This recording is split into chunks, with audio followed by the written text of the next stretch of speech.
Good morning. आज हम बात करते हैं कि अपने एडीएचडी वाले बच्चे ऑडिटरी स्ट्रीमिंग क्यों करते हैं। पहले हम बात करते हैं कि ऑडिटरी स्ट्रीमिंग होता क्या है।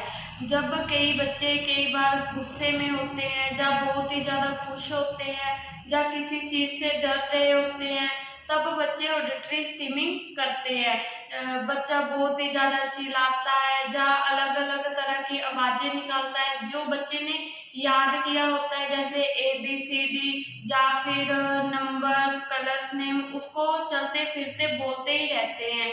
तो अब बच्चे को जैसे बच्चा बोलता जा रहा है ABCDEF ऐसे इस तरह, या फिर पॉइंट्स गाता जा रहा है ट्विंकल ट्विंकल लिटिल स्टार, तो बच्चे बोलते ही रहते हैं। जहाँ आपने थोड़ी देर पहले बच्चे को कोई शब्द बोला और बच्चा उसको याद करके बार बार बोलता ही रहेगा।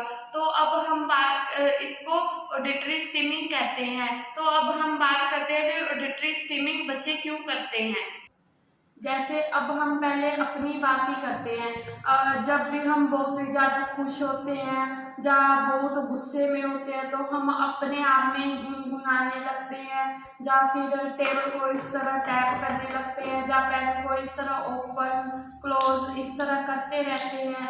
तो तब हम भी क्या कर रहे होते हैं कि ऑडिटरी स्ट्रीमिंग कर रहे होते हैं। तो हमें भी ये आवाज़ पसंद आ रही है, इस तरह हमें भी इसको ये आवाज़ों को पसंद आ रही है, और बच्चा भी इसी तरह अपने ऑडिटरी स्ट्रीमिंग को जो बच्चे को पसंद आता है वो करता है। ऑटिज्म वाले बच्चे ज़्यादा ही इसमें इन्वॉल्व हो जाते हैं। अगर मैं बच्चे को बुला रही हूँ तो बच्चा मेरी आवाज़ को सुनेगा नहीं, मैं बच्चे को कनेक्ट करने की कोशिश कर रही हूँ, बच्चा कनेक्ट नहीं होगा। और हमें तो पता होता है कि हमें कब कहाँ पर कैसे बिहेवियर करना है, या हमें कब उसको नहीं करना है। तो बच्चे को इस तरह का कुछ भी नहीं पता होता।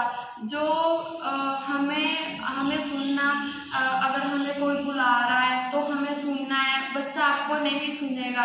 तो ये जो ऑडिटरी स्ट्रीमिंग बिहेवियर है, तो वो बच्चों को रोकता है और बच्चों को सोशलाइजेशन को कम करता है।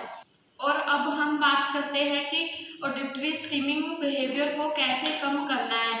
अगर अगर सबसे पहले हमें बच्चा अगर ऑडिटरी स्ट्रीमिंग कर रहा है, तो हमें सबसे पहले उसका रीज़न जानना होगा कि बच्चा ऐसे क्यों कर रहा है। अगर आप कहीं बाहर गए हो, किसी के बर्थडे पार्टी पे गए हो, वहाँ पे वो बर्थडे मना रहे हैं और वहाँ पे बहुत सारे बच्चे हैं, वो क्लैपिंग कर करके हैप्पी बर्थडे टू यू इस तरह से बोल रहे हैं, गाने लगे हुए हैं, तो बच्चा भी इससे इरिटेट होगा और बच्चा ऑडिटरी स्ट्रीमिंग बिहेवियर करेगा। उसको हो सकता है सेंसरी ओवरलोड हो जाए, क्योंकि उसको ये सारी चीज़ों के बारे में नहीं पता कि मुझे क्या बाहर जाके कैसा बिहेवियर करना है, या किसी इन्वायरमेंट में जाके किस तरह का बिहेवियर करना है। तो वो उसको नहीं पता, वो रोने लग जाएगा या चिल्लाने लग जाएगा या अलग अलग तरह की आवाज़ें निकालने लग जाएगा। तो आपको उस समय क्या करना है, बच्चे को रोकना नहीं है। बच्चा अगर आप रोकते भी रहोगे तो बच्चा उस समय नहीं रुकेगा। आपको बच्चे को कोई भी उसका मनपसंद टॉय दे देना है, जहाँ बच्चा फिर अगर फिर भी नहीं कर रहा, बच्चे को उसके मनपसंद की खाने की चीज़ दे देनी है, जिससे कि बच्चा शांत हो जाए। अगर आपके बच्चे को इस तरह की प्रॉब्लम है तो आप इस सेंटर में आ सकते हैं और बच्चे के बारे में बात कर सकते हैं, और यहाँ पे फ्री ऑफ कॉस्ट असेसमेंट की जाती है। अगर आपके बच्चे में भी इस तरह की प्रॉब्लम है तो आप इस सेंटर में आएँ, और बच्चे में अगर प्रॉब्लम है तो वो कम हो सके। Thank you.